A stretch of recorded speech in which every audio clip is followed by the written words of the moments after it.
আওয়ামী লীগ সরকারের আমলে তারেক জিয়ার সঙ্গে চিত্রনায়িকা মৌসুমীর একটি ছবি হাস্যোজ্জ্বল অবস্থায় বেলুন ওড়ানোর সেই ছবিটি অনেক বেশি আলোচিত হয়েছিল এবং সমালোচিত হয়েছিল। আওয়ামী লীগের সময়ে আওয়ামী লীগের সঙ্গে ঘনিষ্ঠ অবস্থায় মৌসুমীকে দেখা গেছে, এমনকি নির্বাচনে নমিনেশনের চেষ্টা করছেন মৌসুমী, এমন খবরও গণমাধ্যমে প্রকাশ পেয়েছে। আওয়ামী লীগের সময়ে আওয়ামী লীগের ঘনিষ্ঠ হয়ে যাওয়া এই তারকার স্বামী ওমর সানী এবার উল্টো কথা বললেন। তারেক জিয়ার সঙ্গে মৌসুমীর ছবিটি নাকি আওয়ামী লীগ আমলে মৌসুমীর জন্য কাল হয়ে দাঁড়িয়েছিল, পাননি অনুদানের সিনেমা এবং নানা রকমের অসুবিধার কথা এবার তিনি সামাজিক যোগাযোগ মাধ্যমে উল্লেখ করলেন। বিগত আওয়ামী লীগ সরকার শাসন আমলে ওই ছবির কারণে মৌসুমীকে একাধিকবার রোষানলে পড়তে হয়েছে বলেও দাবি করেন সানি। হাসিনা সরকারের পতনের পর এই ঘটনাটি নিয়ে এবার অবশেষে মুখ খুলেছেন। সুযোগ বুঝে মুখ খোলার এই ব্যাপারটিকেও ওমর সানির বেশ সচেতনতা হিসেবেও উল্লেখ করছেন অনেকে। কেউ বলছেন একটু বেশি সচেতন হয়ে গেলেন কি ওমর সানি। মঙ্গলবার দুপুরে এফডিসির প্রযোজক এবং পরিবেশক সমিতির নতুন সেন্সর বোর্ড গঠন হলে সেটি সংস্কারের দাবি জানিয়ে এক সংবাদ সম্মেলন করা হয়।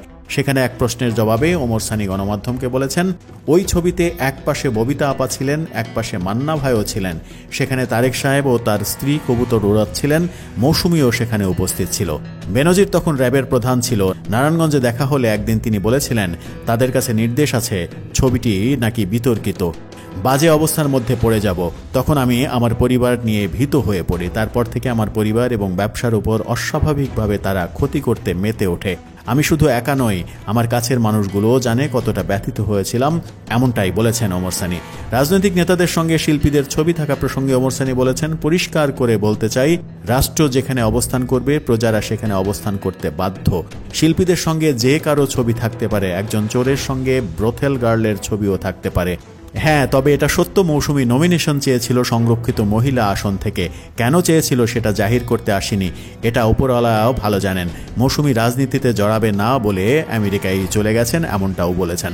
ওমর সানি নিজেই স্বীকার করেছেন 2018 সালে আওয়ামী লীগ সরকারের আমলে সংরক্ষিত মহিলা আসন থেকে মৌসুমী এমপি হতে চেয়েছিলেন। আওয়ামী লীগের ঘনিষ্ঠ হতে যাওয়া এই চিত্রনায়িকার স্বামী হঠাৎ কেন তারেক জিয়ার সঙ্গে সেই ছবিটি এনে এখন উল্টো সুরে কথা বলছেন, সেই প্রশ্ন কিন্তু অনেকের মনেই জেগেছে।